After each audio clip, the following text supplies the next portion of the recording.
Well, a very good evening, everybody. This is the Fallout Bar after day 7 of the Paddy Power World Darts Championship, and you can tell that the entire team is pretty much watching the boxing, as I think most people are, let's be honest about it, because yours truly is on the air. Happy Saturday, Merry Christmas, one and all. Jonathan, alongside you to talk through the very busy day of darts at Alexander Palace.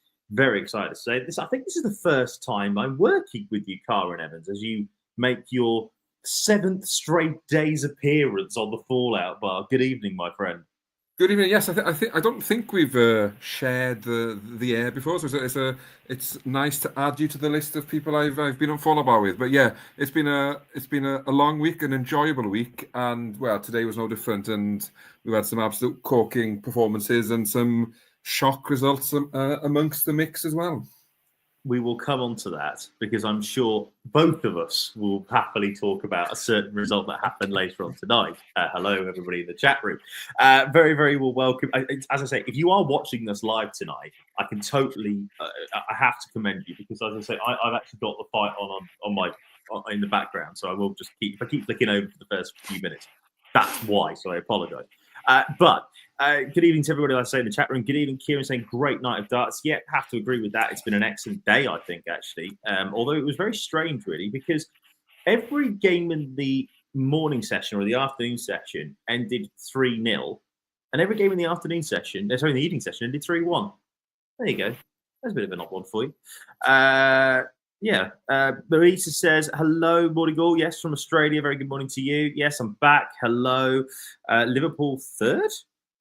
What? I don't know what you're talking about there. But Shelter says, yes, what a night. And Bob says, good evening, everyone. Has everyone ever seen an average of 140.91 in a best of 5 leg set of darts? So many double 12 minutes and nearly £360,000 Paddy Powder had to give out. Oh my goodness me, we need to start with that, I think.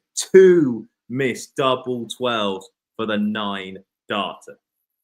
Incredible. And both efforts were worth watching, and what a way it would have been for both of them to wrap up victory, really. And obviously Luke had threatened us in the previous leg as well, but then he went even further in the next leg, just missing that double 12, and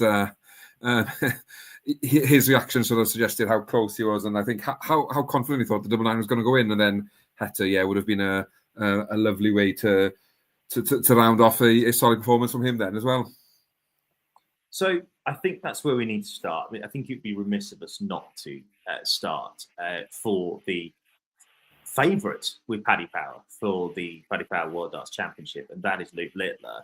I mean, the first set obviously turned on that 100 shot in the deciding leg. That's what it was. I think looking at it, he struggled in the opening game, in the opening set, I think, to settle. I think there was a bit more, obviously, the pressure that was on and all that sort of stuff. Mikkel then leveled it up with a 3-1 set in set 2. And then obviously he won set 3, and then he just decided to go absolutely fucking mental. Let's have it right. 140.92 average. That is the highest ever, I believe, in a World Championship game set-wise. In short, ridiculous. I think he went off 11, 10, and 11, I think.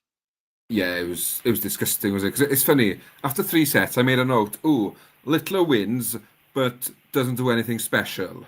And then he must have seen my notes somehow, and then in the 4th set decided, no, I'm not having that. And just goes berserk. And it's scary how quick he flicked that switch, because he was just trundling along. You could see he was going to win the game. Ryan played well, but Luke just had that aura about him, and he's sort of, he's going to win a game of that.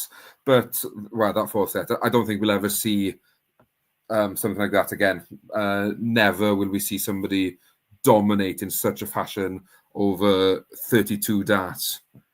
No, I mean, the only thing that I can compare it to personally was the 2021 World Darts Championship final when Gezi Price missed a double as well at the 9 darter and averaged 136.64 I know that because I've actually got a signed copy of the scorecard from that night from Gezi.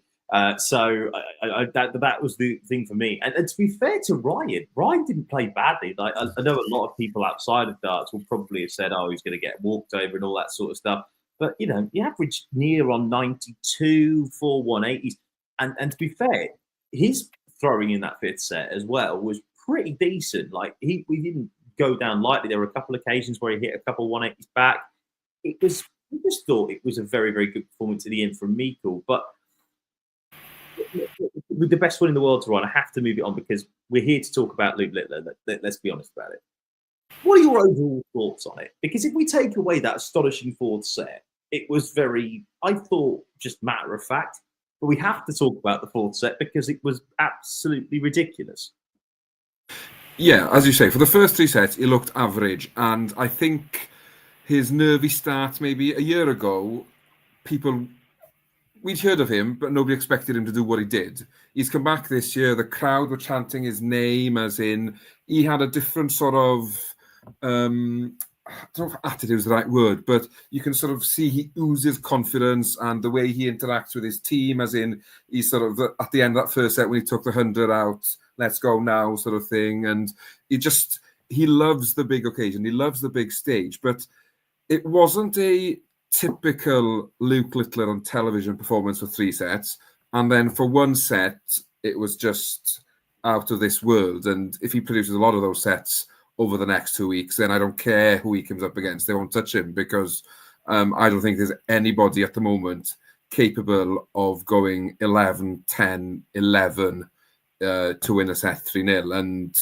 And that sort of, don't want to say it sort of papers over any cracks, because before that he wasn't averaging anything horrible. He wasn't playing poorly. It just was poor for what we expect from Luke Littler, which is crazy because I think it was mid-90s average or something anyway. So, but it's brought the tournament to life, I think, because we've had good games, we've had good performances, but we've not had something or somebody say, right, this is what's happening from here on in. This is where we're at now, and it sets us up nicely after Christmas when a lot of the big boys will be back, hoping to set their own markers down now that Littler's shown a few cards from his pack.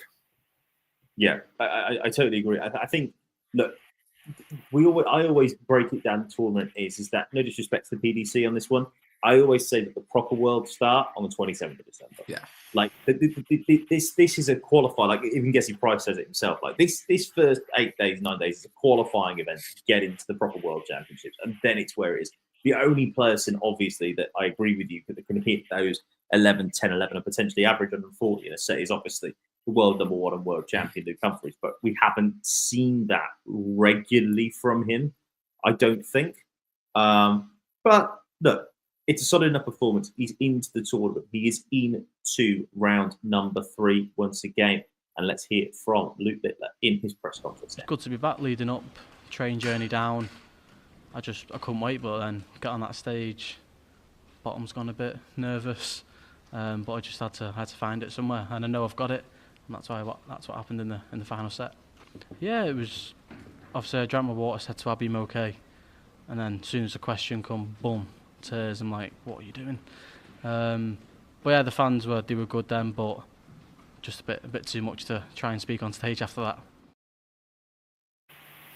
He's human. Yeah.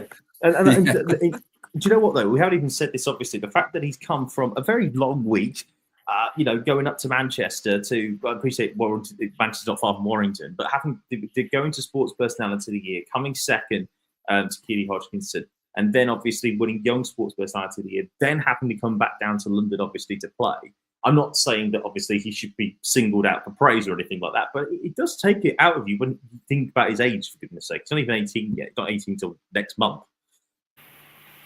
Yeah, that's exactly it, isn't it? As in, most people at 17 wouldn't even be contemplating watching the BBC Sports Personality of the Year, let alone being there and then having to turn your focus to the biggest tournament in your calendar career. So, I think, as we've mentioned, the first set, he showed that it does mean a lot to him, because he could have gone up there, waltzed it, thought, oh, Ryan Meikle, he's a good player, but I know I'll smash him out the park, and that's that. And having Ryan start like that might have been a bit of a wake-up call, and just a kick up the backside he needed to think, okay, I'm not going to get all this all my own way. I'm going to have to work for it. And it got himself into the game. He then, obviously, he won the first set with a cracking 100-out shot. Then second set, he still wasn't quite at the races. And then, right, let's get into the game now. Let's think about this for a year, because you don't want your tournament to end before Christmas, because you can't win it before Christmas, but you can certainly lose it. But no, he just I think next round he'll come out the trap firing on all cylinders, and we won't be questioning his nerves or what have you. But no, and what a reception for a 17-year-old at the end there. It's just thousands of people cheering your name. Isn't it better than that, is it? No, definitely not. Just as a side note, by the way, if you aren't interested in the boxing, I've just had a look at this, and Fury is absolutely fuming because he's lost again to Alexander Usyk. Although I think, to be honest, just a complete side point, he's actually won by unanimous decision, which is brilliant, actually, because I think he deserved to win the fight. But that is another issue for another time. People might actually come and join the show now, which is great. Jamie says, Luke Tears at the end told me he's under massive pressure and therefore don't think he can win the title. He's struggling to contain his emotions in game one. I disagree there, because the problem you've got is that if you're Luke Littler, like, you are Planet Darts, really. Let's be honest about it. And you've got that much pressure on your shoulders, and you are still 17. You are allowed to be human. I think that we ask the players a lot to be more human. And I personally like the fact that he showed some emotion there, to be honest. Oh, me too. As in, I get nervous playing in Division 1 Cardiff Monday Night Darts League. So when you're throwing for thousands of pounds, I think it's natural. And I wish a few people would chant my name, to be honest with you. So I get it. And I think he's just been a breath of fresh air to darts in everything, in the way he conducts himself, in the way he just sort of does his own thing, as in he's not tied down by the system or anything like that. He does what Luke Littler wants, and what most 17-year-old lads would be doing, playing FIFA and whatever else, Snapchatting and whatever kids are doing these days. But no, I don't know those sorts of things. Yeah, no, I'm too on for that nonsense. But fair play to him, as in very, very impressed on the whole. And yeah, that fourth set's a set I think we'll be seeing highlights of and talking about for years to come, because if somebody tops that in the near future, then hats off to them, waiting for something special. Just as a side, we will shut up now about Luke Littler, and we will move on, because there's another game that I think both of us want to talk about in a second. David does say, do you lads have any info on the merchandise situation? No. That's your answer to that, I'm afraid. Sorry about that. Right, let's move on. Oh, this is great. Do you know what? You are the Welsh correspondent. I will let you have the floor for this, because I'm quite happy. Oh, incredible. As in, I did it again last night. I wrote off a Welshman.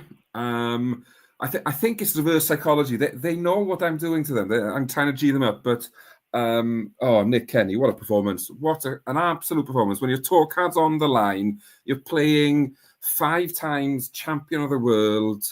Well, hang on. Is he the 5-time champion of the world?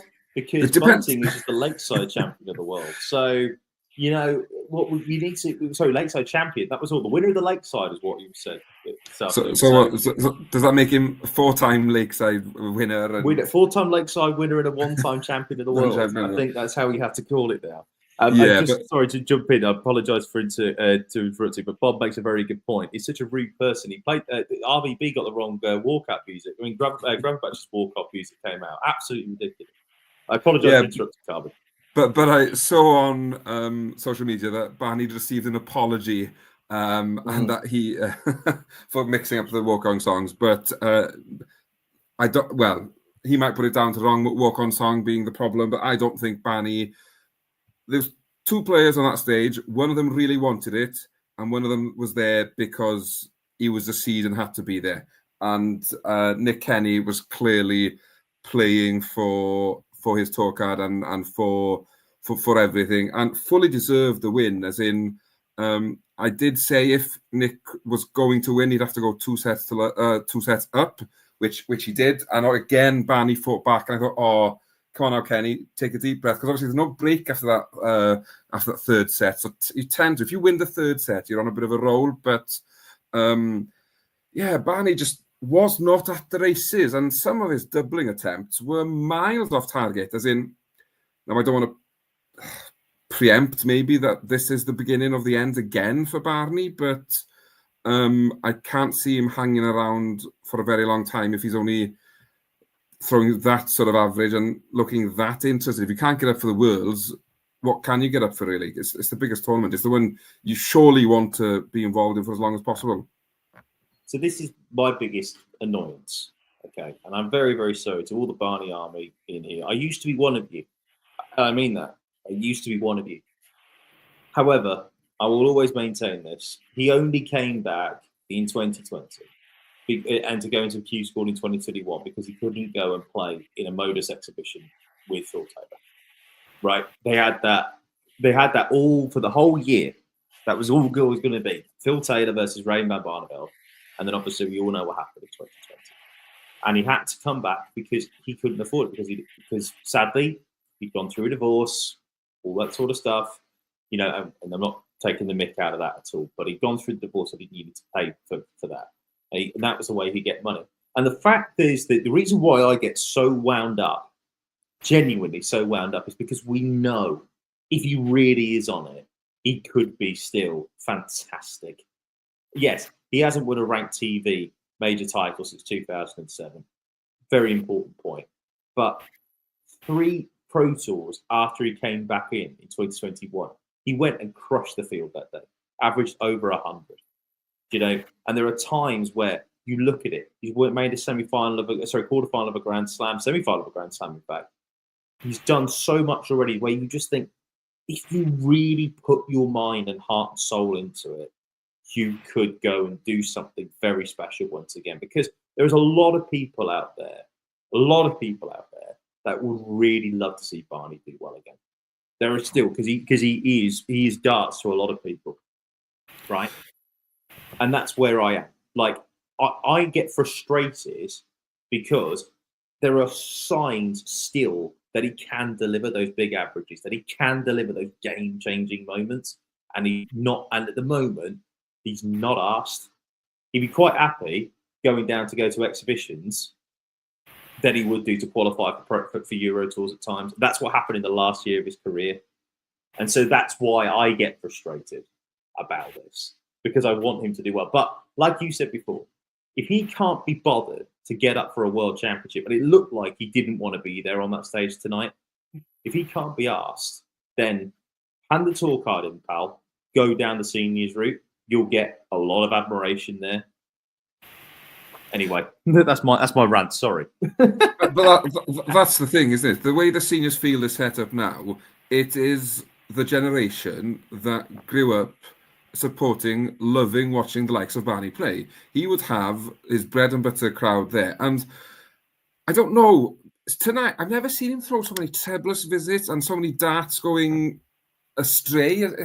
I just did not look interested. And both players missed a lot of doubles, which hammered the averages. But Nick Kenny, I think, he's back now in that favoured light green coloured on the live rankings, and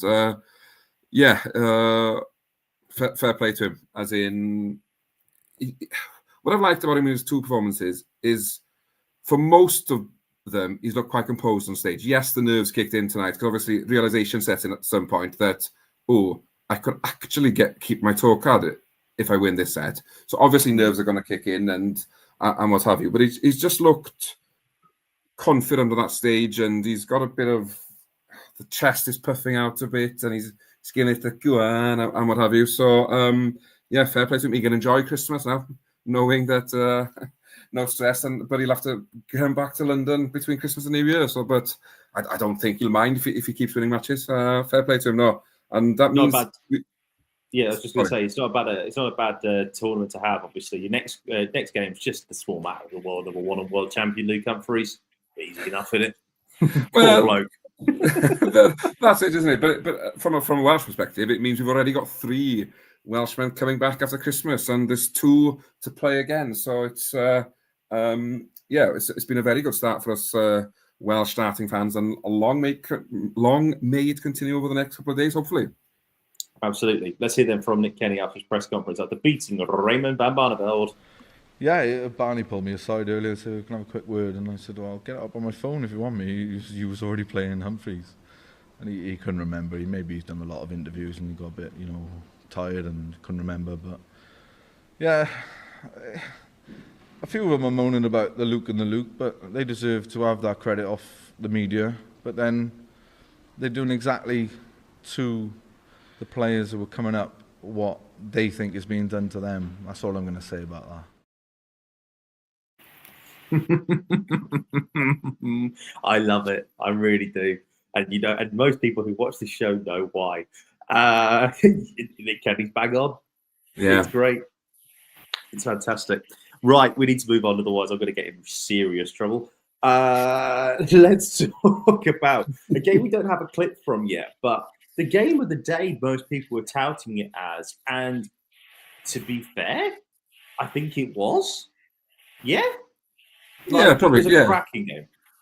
Damon Heta against Connor Scott, talk us through it. Although, before you do, I had to say, I don't think many people would have seen the game, considering what was on at the same time. Well, it missed an absolute treat then by not watching it. It was a cracking game. It was, yeah. And looking at the averages, at times Connor Scott didn't look like he'd have a 98 average because he wasn't playing as well as he did in his first round game. But the 180 hitting from both was just fantastic to see. As in Heta, a very professional performance. As in, yes, he likes to joke on stage and he likes to have fun with the camera, what have you. And yes, he still did that. But he just felt very. I think he realised the magnitude of the game and the fact that the challenge ahead of him in beating Connor Scott. And when he squandered a 2-0 lead in the first set, I thought, ooh, is this another seed on his way home early? But no, hats off to Heta, or flame wig off to Heta if you want.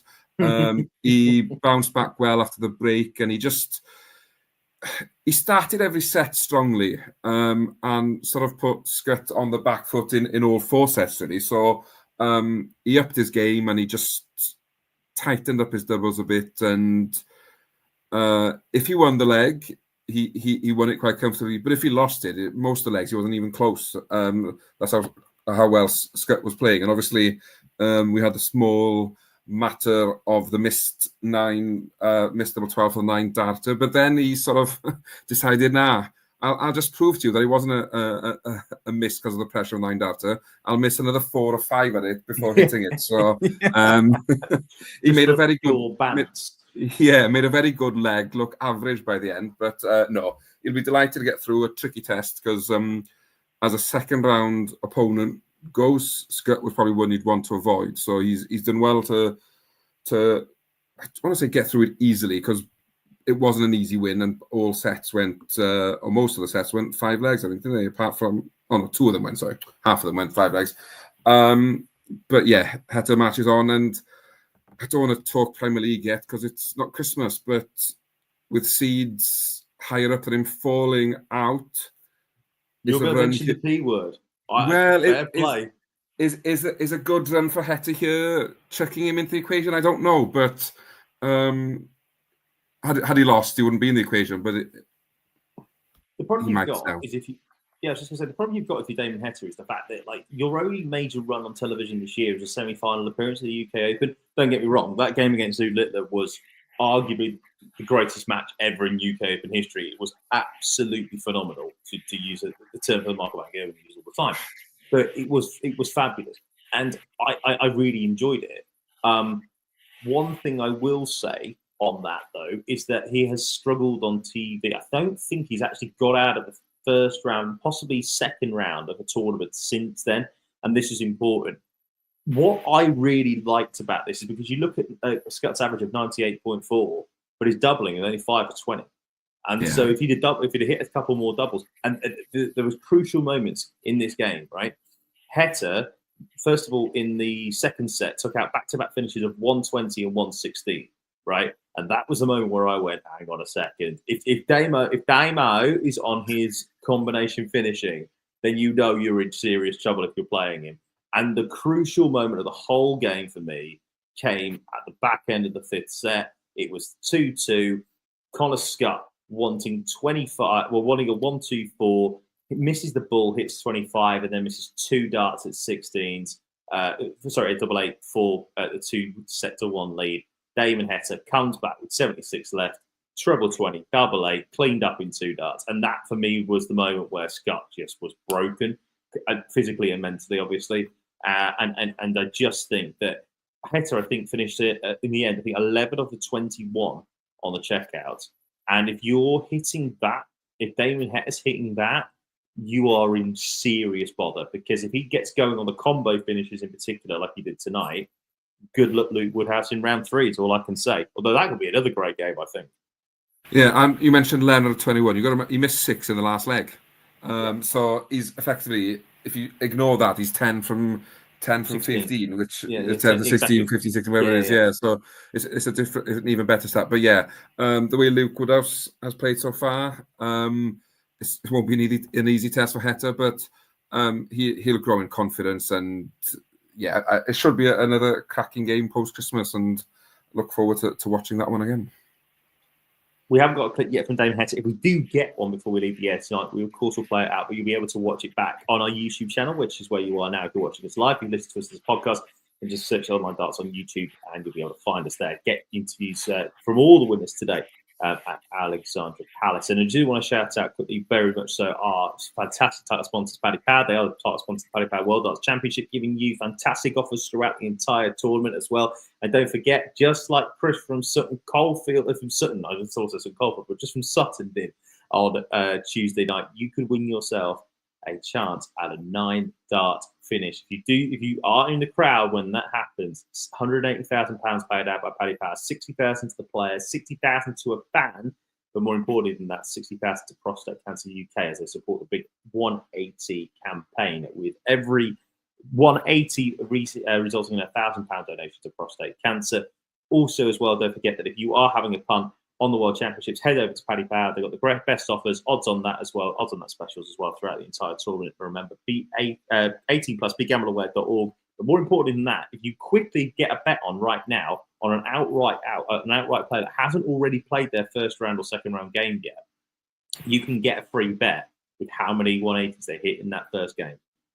Very, very important, that actually. I think it's nice little touch stuff from Paddy Power. But as I say, 18 plus, begambleaware.org.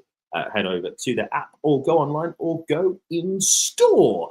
Next up, let's take a look then at the first game of the night session, actually, because this was a shock. I tell you what, I'm very surprised that a certain Geordie is not on tonight, Mr. Dan Simpson. Because I tell you what, it would have been perfect if you and him were here tonight. Wales absolutely having a cracking day at the World Championships, and so were Newcastle, and so were the North East. Ryan Joyce coming from a 7-0 down to beat the 13th seed, Danny Noppert. The freeze, Noppy, gone. Big. Yeah, and he felt at times like he was frozen on stage. As in, another one, yes, he's had a decent average, and he's hit a shed load of 180s, but I don't know, he just didn't quite feel like he was there at the races, and another one who's missed a lot of doubles, and Joyce sort of performed as I expected him to, really, as in he just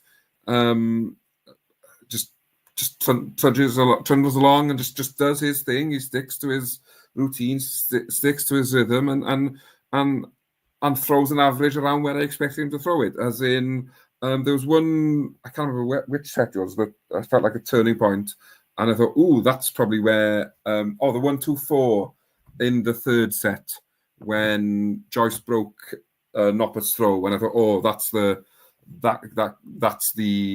sort of the killer blow. And Joyce just marches on for the Northeast, and just he's a tricky customer to play, as in there's something about him that I can't imagine him being the easiest opponent. He sort of reminds me a bit of Andy Hamilton back in his glory days, where that's a great shout, actually. He'd never hit 100, 105 average, but he'd always find a treble. And when you're always finding a treble at this level, you're hard to beat. And Noppert just, misses out because of the reliable Ryan Joyce. I think the key, again, we always say in set play there are huge turning points. And the big turning point, I think, for me was set 2. 2-all, last leg decider. Noppy is 54 left, misses 2 darts to go 2-0 up. And then Ryan Joyce on 70 takes out double 16 last dart in hand. And instead of it being 2-0 and being 1,503 points away, it's now 1-all and you're in a battle. And I think at that moment, Noppy's head sort of was gone a little bit. And Ryan just kept being relentless, as his nickname suggests, if you're part of the pun. And he now, look, this is a big moment for him, obviously, because we know that he can go deep in World Championships. He knows how to do it. Remember, on debut, he reached the quarterfinals. Absolutely got spanked by MVG, but that's fair enough. But this is the first time he's been past the 3rd round since then. And, he's got either Ryan Searle or Matt Campbell. Now, look, I think Ryan Searle or Matt Campbell are both of them are very, very good players. But there are worse draws you could have if you're Ryan Joyce.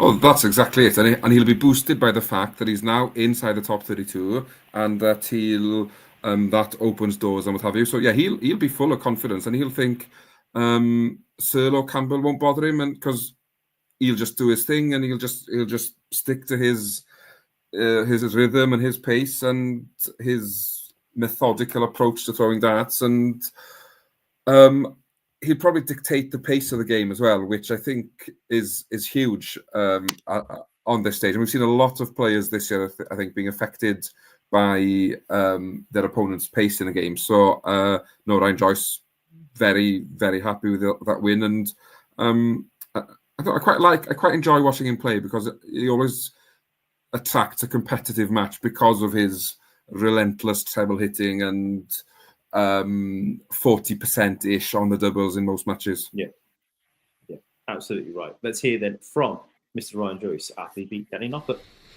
Yeah, it's only very recently, since I went and had a chat with Doza and a few lessons, I've got a little bit of desire back because I'd lost it a little bit. I was how do you say, falling out of love with it a little bit and thinking I'm never going to be any better than what I am. I'm never going to get in the top 32. I'm struggling. I'm not good enough. And now I've got that a little bit coming back. He's given me a little bit of extra belief and saying I actually am good at darts and I can do better. And now I've got to go out and prove it over the next 12 months, hopefully. Love that. Love that. Honestly, absolutely fair play to you, Ryan. And like I say, first time into the 3rd round of the World Championships since he made the quarterfinals back in the day, it feels like right now. So let's talk where we're going to go next. I think we go to the other Northeast player that came through today, Chris Dobey, taking on Alexander Merckx. I did say earlier that all the games have finished 3-0. Completely forgot this had finished 3-1 because this one I needed 6.5 180s, and it did in the last leg of the game. Dobey hit 2 180s to get to 7 all day. So thank you, Mr. Dobey. I've always loved you. Look, this was a very strange game. Like, this is a very odd game because Dobey was unbelievable on the scoring, but look, he is one of the fads to lift this title. Like, obviously, people are suggesting that the 3rd quarter of the draw is now obviously wide open after Michael Smith departing earlier on in the week. If you're going to win this tournament, you have to do better than 9 of 36 on the doubles. It's just, you can't be 25% on your doubles if you're going to win games. Because no disrespect to Alex, but against a better player than Alex, the likes of Josh Rock, who we could meet in the next round, Josh will punish you. But again, as I always say, this is a qualifying event. You've got into the tournament. Now you can do better than that. And I think that's where Chris is probably heads out after that, to be honest. Exactly. He'll know he'll have to play better, and I'm sure when he comes back after Christmas, he will play better. It's just a case of getting through today to make sure Christmas isn't spoiled, and you got something to look forward to from the 27th. And I'd expect him to tighten up his doubles, as in against a better opponent, maybe he'd have to take those doubles out where he could afford not to miss, because that sounds awful, but he didn't have to. Not every dart was a pressure dart to hit the double, so he could relax a bit. And if he scores like that, he'll create enough chances. It's just a matter of whether he takes them or not. Because especially if he does face Josh Rock, he'll probably match him in the scoring department. So doubles will have to improve if he wants to go deep and potentially get his name on that trophy. Because as you say, it's opening up nicely, and that third quarter of the draw especially is a rather tasty one, with two of Wales' number 1 and 2 also featuring in it. So I'm quite intrigued myself about that quarter of the draw. That'll be interesting if you and Dan are all on the same night. Those two are playing, and obviously. Look, just a very quick word on Merckx. Obviously, the great first win for him. Obviously, beating Stephen Burton yesterday. But 180 scoring, which was a big reason why he beat Burton yesterday, just wasn't there in the end, really, and it cost him. He just couldn't get scoring right against a player that was scoring very, very well. Doubling, yes, needs to work on, as we say, but at least, obviously, doing pretty well. There was Merckx when he got the opportunities, but he didn't get enough of them. Yeah, it felt a bit like in his head, he wasn't winning the game, and he just couldn't match the performance on the scoring sections as he did against Burton. But he's got to win on that stage, and that takes some bottle in itself. So it'll certainly put him in a strong position as he looks ahead to next year and beyond in his career. Absolutely. Right, let's hear then from Mr. Dobey. To be honest, I wasn't looking at that. I think obviously if I get to the final, then you might have a shout. But honestly, I'm not bothered about any of that. There's a lot of people saying who's in, Mike's in, Mike the Decker's in. It doesn't bother me. They can talk all they want. I just want to play darts. I'm gonna want to go up there and win, and hopefully I can keep on doing that, and then give them a reason to put us in. I'm not looking any further forward. Taking the Gary Anderson moniker there. I just want to play darts. That's all I want to do. Play darts. Look, that is a question. He is a former player in the Premier League, made it in 2023. Obviously, a contender as well. I can't lie and say that Mike the Decker losing in the second round has probably blown the conversation wide open now. And if Dobey can go deep, there is no question in my mind that he gets picked.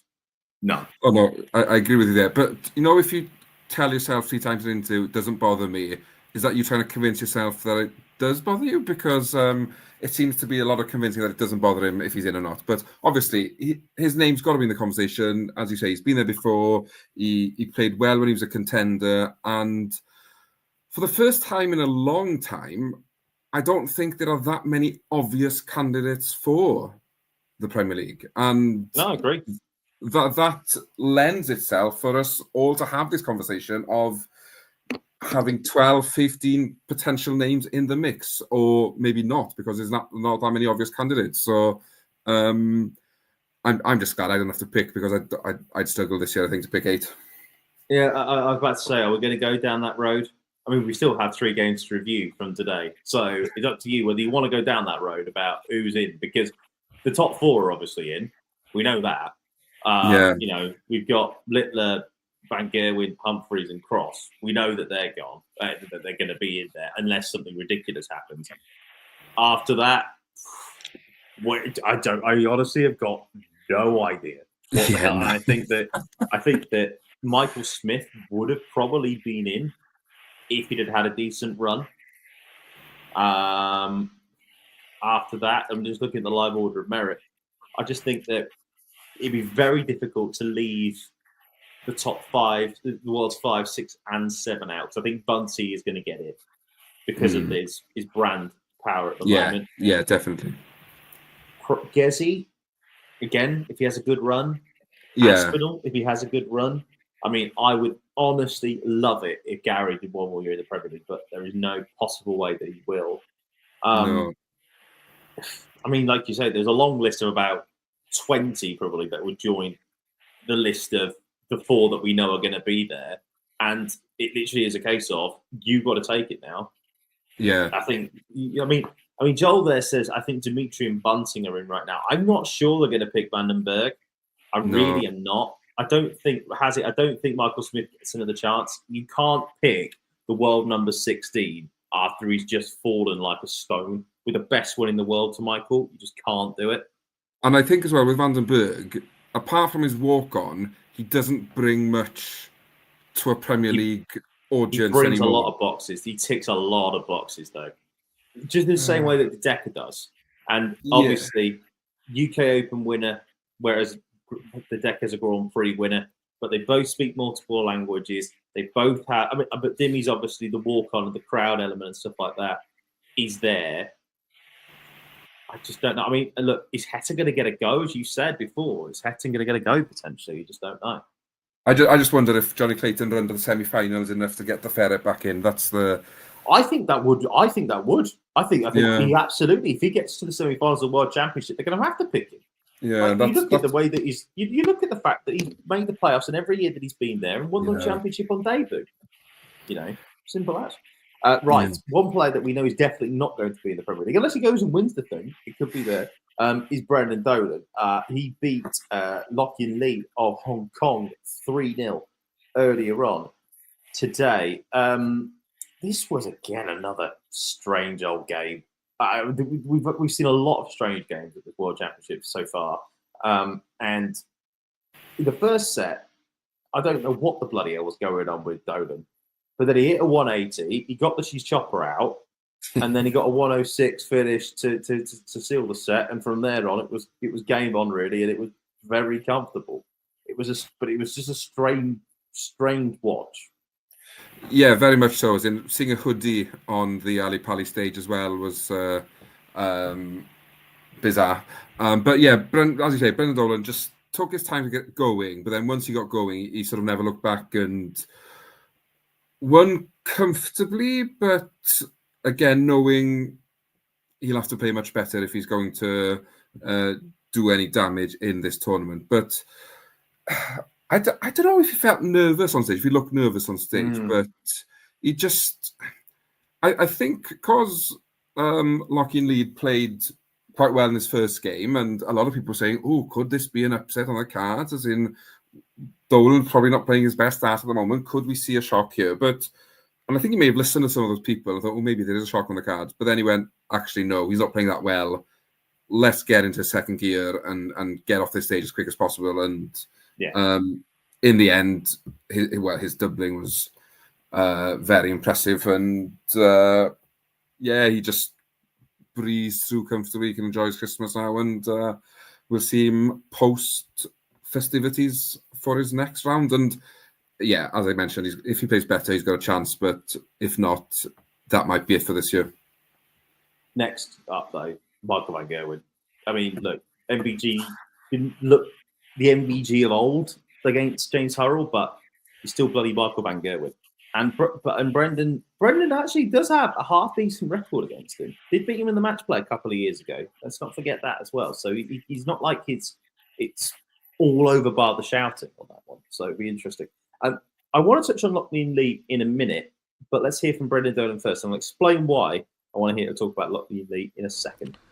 I see Michael probably not the monster he once was, because he was unbelievable. It was really hard to get under his skin, make him disbelieve. But I think now with the way the darts has evolved and that, and the way his game has, and probably his priorities in his life, he's there to look after his kids and that.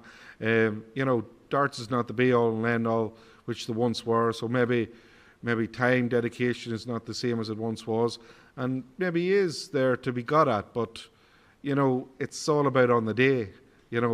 In the past when he's been the bee's knees, I've beat him, and I've got thumps off him, like a lot of them. But it's all on the day, and I know I need to be better than I was today. up there. There's no getting away from that. I need to score, to put him under pressure, to make a miss. I think seeing last night, his finishing was superb for a lot of the game. I know mine was too. Yeah, interesting. Brave. Very. I think MVG's a wounded animal at the moment. No, everybody's talking about two Lukes, and Michael's not being really spoken about, and I think that makes him dangerous. I know his game's not what it was a few years ago, but a wounded animal is too much. If I was Dolan, No, totally agree. Totally agree with that one. I think that's a very, very interesting point. As is this, actually, by the way. James says, the winner of Section 3, Price, Clayton, Rock, Dobey in there, I think gets in. And I think you're right. I think you're bang on there, to be honest with you, James. Right. Let's talk about Lockheed Lee. And the reason why I want to talk about him is because Asia Tour, this time round, has actually done mostly a pretty decent job. Obviously, Paolo Breeder got to a second round as well. Lockheed Lee's got to a second round, as has Alexis Toilo, who beat Richard Veenstra 3-0 today in the last first round game of the tournament.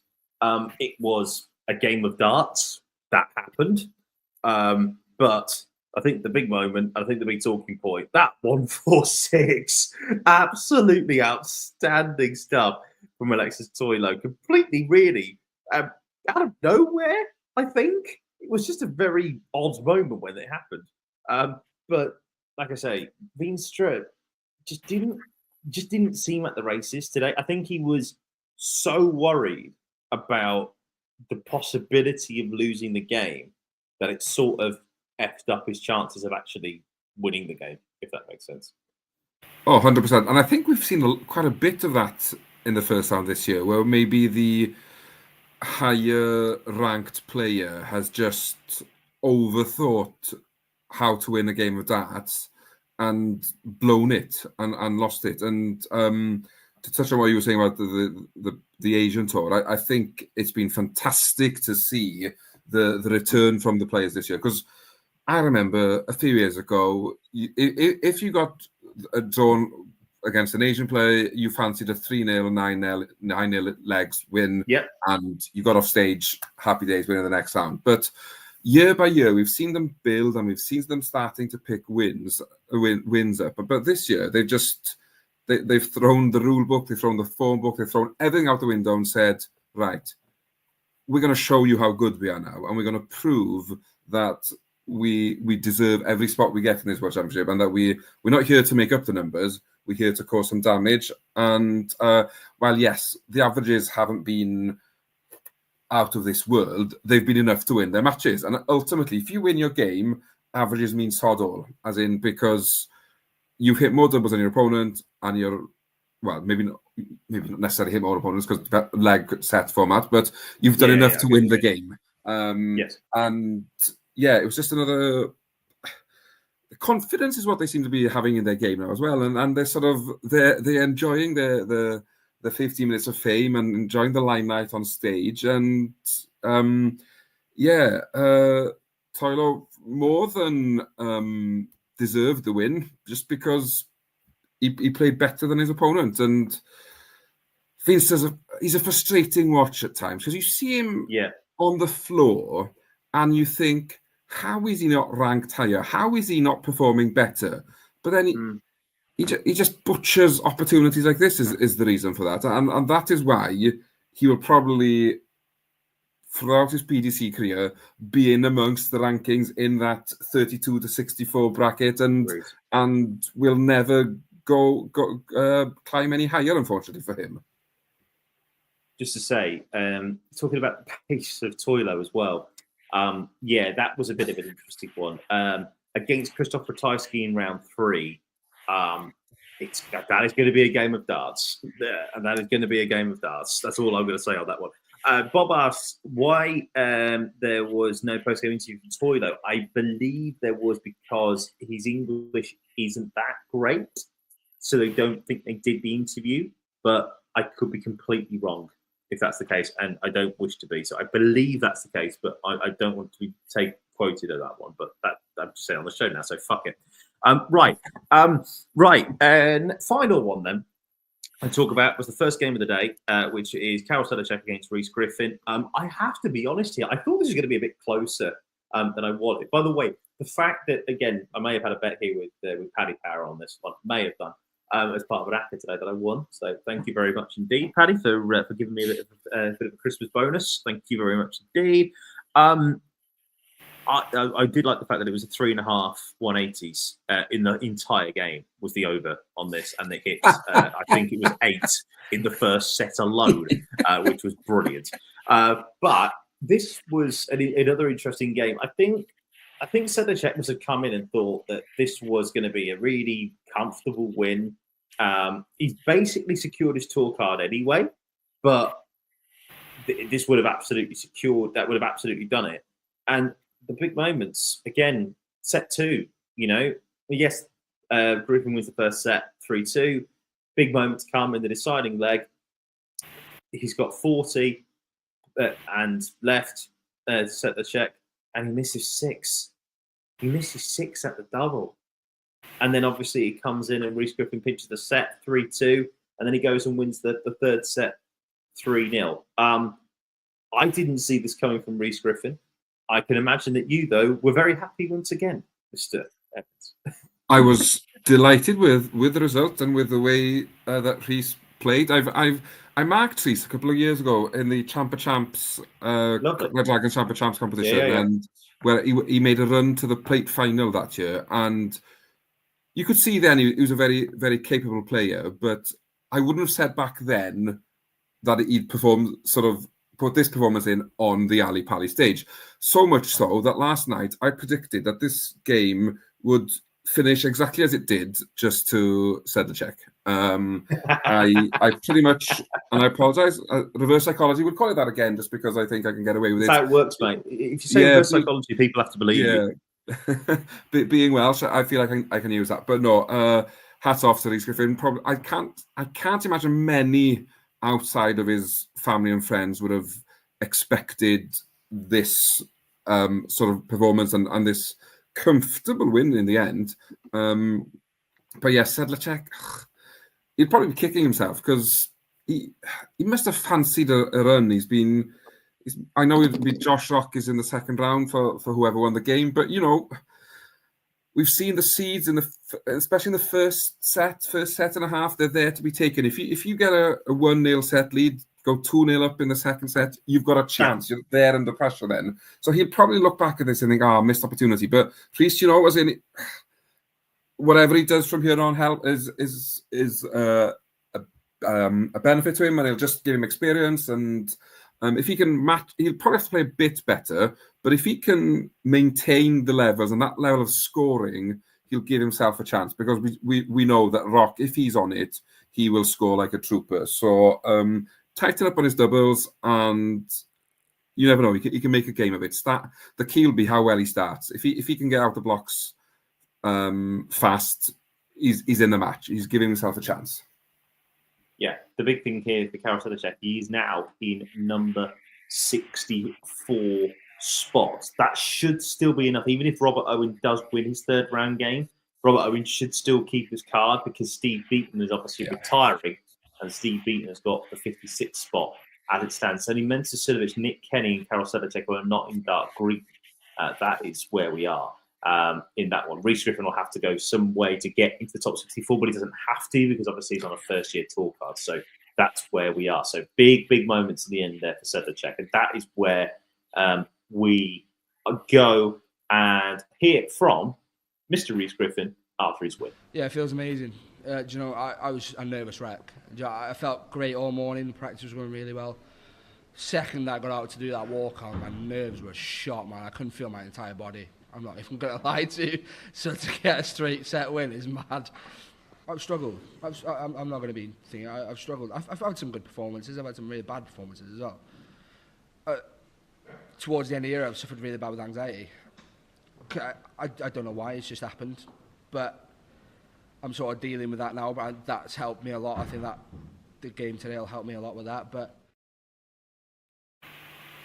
so let's just go through the results then. One final time today. Reese Griffin 3, Carol Sedlacek 0, Richard Veenstra 3, Alexis Toilo 0. That is the round one complete from that sort of 2 games. Brennan Dolan 3, Lockie Lee 0, and Chris Dobey 3, Alexander Mertz 1. Both of those round 2 games. All these now round 2 games for the evening session. Ryan Joyce 3, Danny Knock 1, Nick Kenny 3, Roman Van Barneveld 1, Luke Littler 3, Ryan Meikle 1, and Damon Heta 3, Connor Scott 1. A couple of questions coming in here. Apologies, we can't jump in there with everybody. It's just because we need to get on with this. We need to get on to predictions. So it's 12:15 at midnight, 4 past midnight for timestamp guy. And I've got a baby that's going to be crying, no doubt, in a very, very few minutes' time. Someone says here, hey guys, what do you think about having 12 players in the Premier League? It's shite, don't do it. I think the format, may potentially need tweaking as it is. But from a commercial point of view, it makes total sense that the PDC aren't going to change it, regardless of whether everybody moans on Twitter or X and becomes a keyboard warrior. It ain't going to happen because the commercial numbers are through the roof. If you're going to do things like that, have 10. It just makes perfect sense to do that for me. Just put 10 back in and go from there. And just to add to that, I don't think at the moment 12 players deserve to be in there. And No. If don't expand it just for the sake of it. If they don't deserve their spot, then it's a chance for them to showcase the best 8 players at that moment in time. We're struggling to find 8, 10, maybe 12 is just too much. Definitely. And Daz asks, who's on this tomorrow? I believe Mr. Dan Simpson is joining Mr. Cameron McFarlane. That's who I believe. I could be completely wrong because Carwin is having a well-deserved couple of days off ahead of Christmas. So well done, buddy. Good decision, I think. I'm going away. Had I not been going away, I probably would be here. But no, I'm off to Bath for a couple of days, so I won't be joining, unfortunately. And Bob asked, what do I think of Slevin's duck yesterday evening? Personally, I don't have an issue with it. I just think people need to grow up, to be honest, and get on with it. That's where I'm at. Like people say it ruins the boards. I don't think it ruins the boards that much. Just get on with it. It doesn't matter whatsoever. Right. Games to look ahead to tomorrow then. Cracking day, by the way. Really, really excited. And chat room, as always, get involved with your score predictions. We'll put a few of them up. We start off, as we said before, talked about this. Ryan Searle against Matt Campbell. I'm really, really looking forward to this. I think this Sunday afternoon session and the Sunday evening session as well is absolutely mint in terms of the players that we've got to watch. But I think this Sunday evening session could be absolutely effing anything, to be brutally honest. So I'll go first, if that's all right, because I think that this game could be really, really good. I think it could be 180 heaven if Matt Campbell really turns up. I think it could be really, really good, but I still think that Searle have just enough for him. I actually still think, even though I said this game will be really, really good, I think this will all come down to deciding legs of sets, and Searle wins 3 out of 3. I think it is a whitewash, but I do think that Searle will just have enough in those big moments to win 3-2, 3-2, 3-2. I agree with you. I think Searle wins, but I think Campbell showed me enough against Sulovic to convince me, probably incorrectly, that he wins a set. But okay. I can't see him winning more than that, just because I don't, as you say, I think they'll be close sets, but Searle will just have enough enough to get over the line in 3 sets. Actually, I think Campbell wins the first set. Searle goes off for the break, comes back, and is a different beast and wins 3-1 from there. Yep, I can totally see that. Jack says Searle 3-0. Patrick saying Searle 3-1. This is James as well. And Daz saying 3-2 to Searle. So I think we're all going Ryan Searle. It depends on what the score might be. This next game, again, this was about 3 years ago. I reckon this game would have been really, really close to call between Dirk van Dijvenbode and Marnus Rasmussen. Because at one point, Rasmussen was the best treble 19 hitter in the world.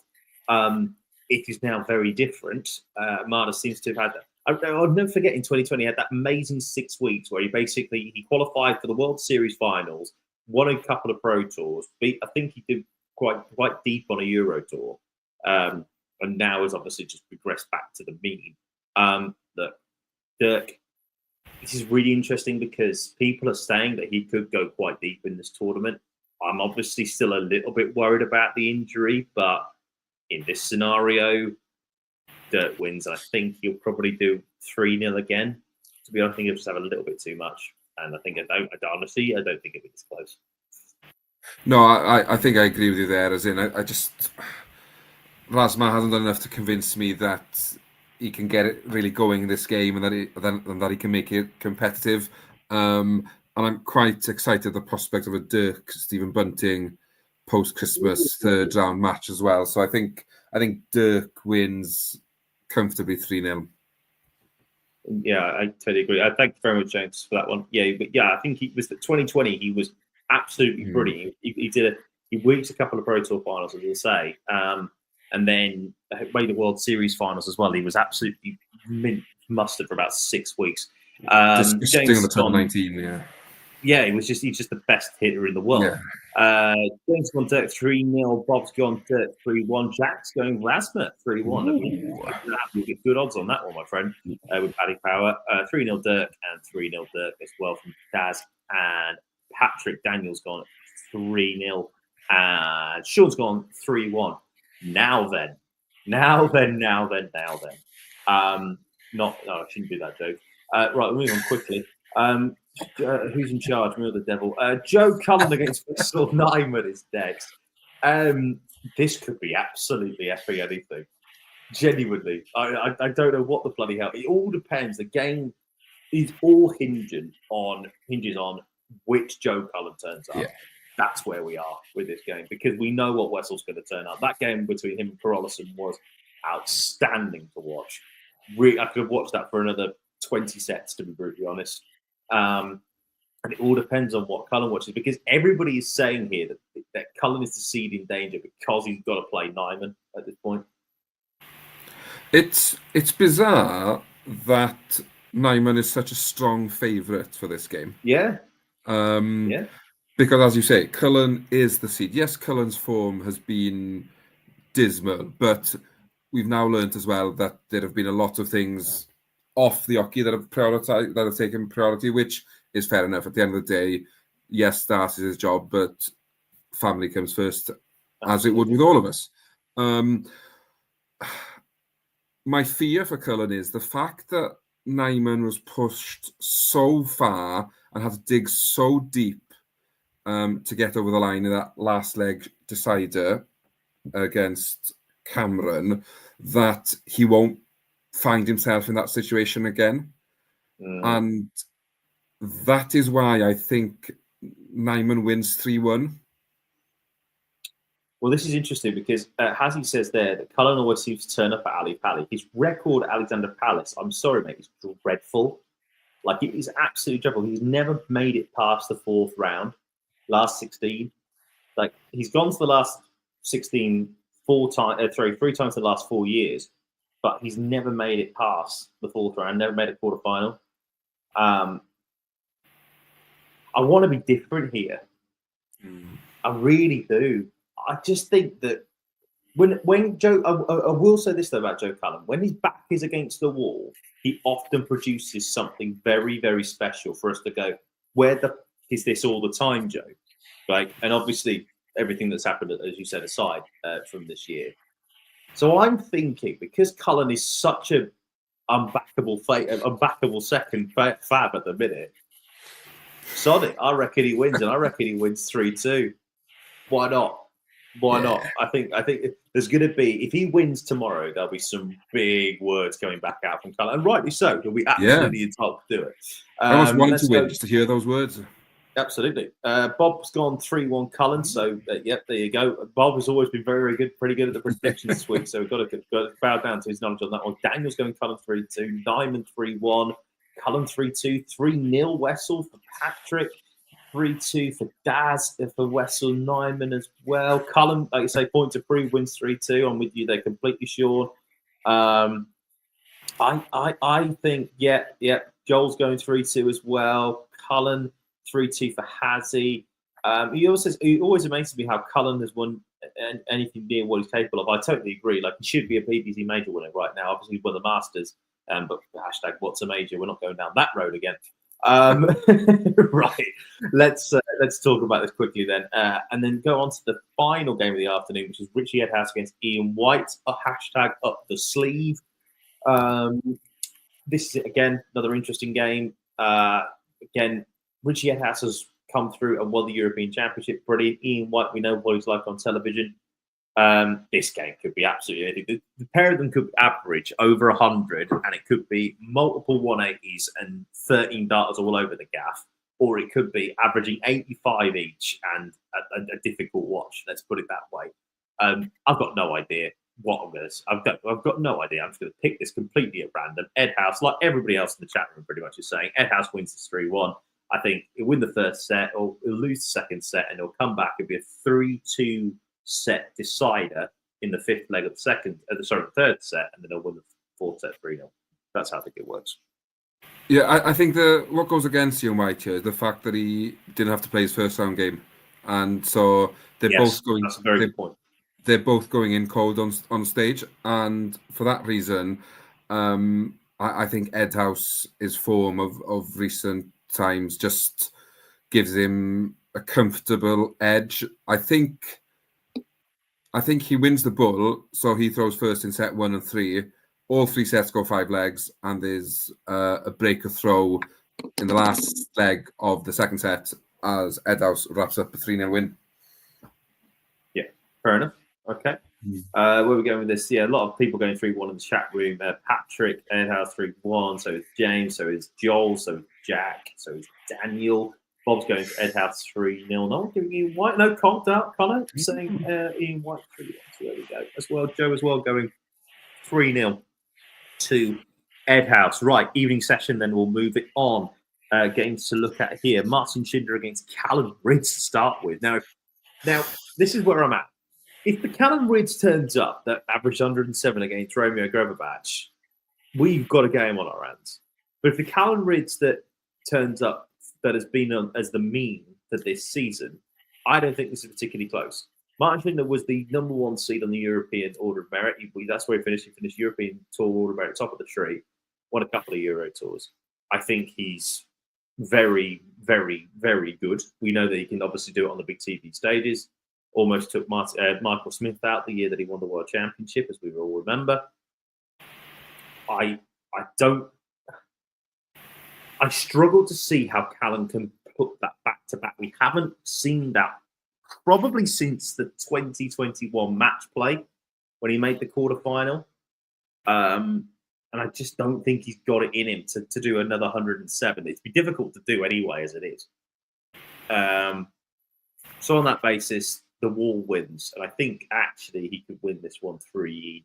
No, I wasn't going to give Ridge a set. I'll give Ridge a set because Dan Simpson might still be watching, so I'll give Ridge a set. Yeah, that is the big debate, isn't it? What game Ridge brings to the stage tomorrow?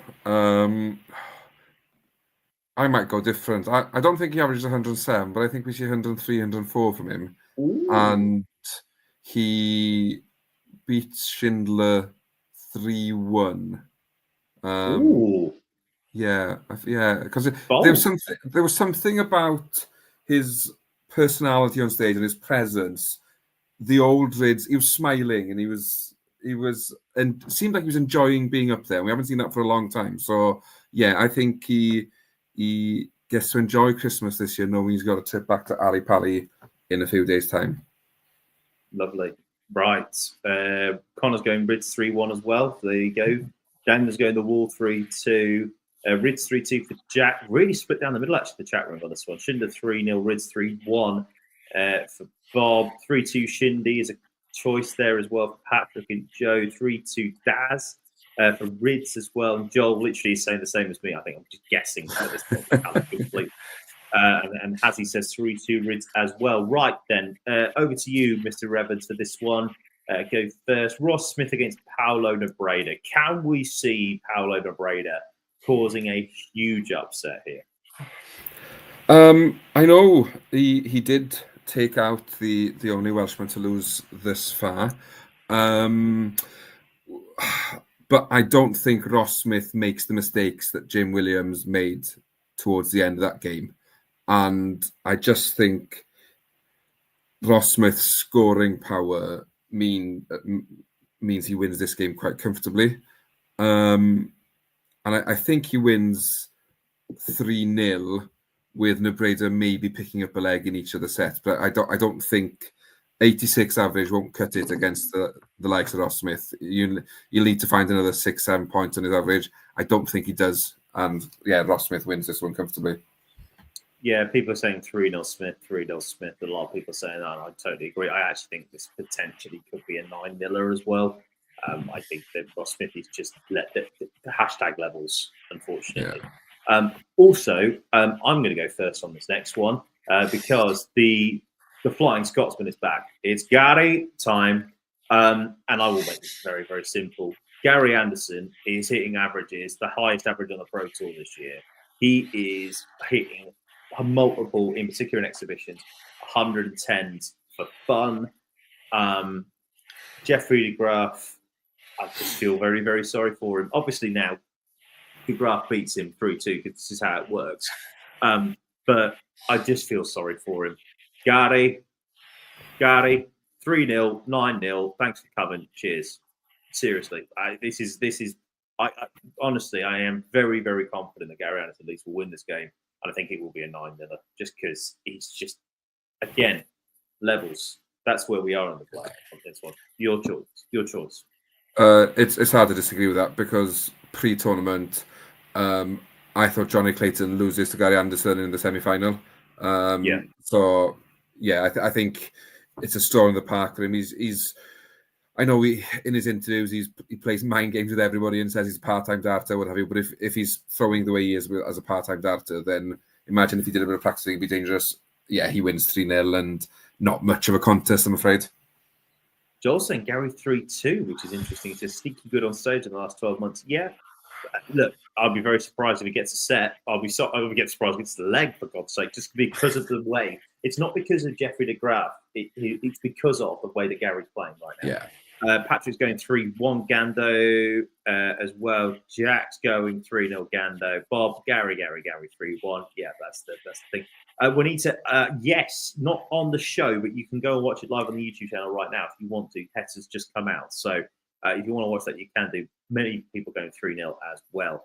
Final game of the day, the penultimate day of action in the second round of the Paddy Power World Arts Championship is Dimitri Vandenberg against Dylan Levin of Ireland. I don't mind going first if you want me to, or I'll happily allow you to go first. I'm trying to find a way that Slevin makes this game interesting because I think he plays better than he did against O'Connor because it's a different game. As in, you stick two Irish or two players from the same country against each other in the first round. There's going to be the added pressure of that environment on top of everything. I think he plays better, and I think he makes a game of it. But I just think Vandenberg's got this ability now to control everything in terms of how a game is played, and yes. It's frustrating because last game of the night and you just know it's going to be dragged out to death. But I think I'm not on the Fallout bar tomorrow night, so I'm going to say 3-2 Vandenberg and the boys don't get on till 12:30. All I'm going to say is this. You mentioned it already. It's the last game of the night. I think someone at the PDC is honestly taking the absolute mat and the tiss. Yes, Rob, you are correct. The NFL will also be on for me at that point. Look, this is on the last game of the night. I just think that's just a recipe for a darting disaster. By the way, I should say this now. Thoughts and prayers with you, Wayne. It's you know on that one. It's not nice, and we're here for you, of course, and legend of the game, and we hope that you and your family are doing okay. Going back to the point, though, lots of people going 7-3-2. Actually, I think most people as well. 7-3-1. Patrick is going for. Daz is going 3-2. Slevin, Dimmy 3-1 for Rob. Also, as well, people saying Dimmy that some people are an upset. People as well. Daniel going in. James saying 3-1. Dimmy.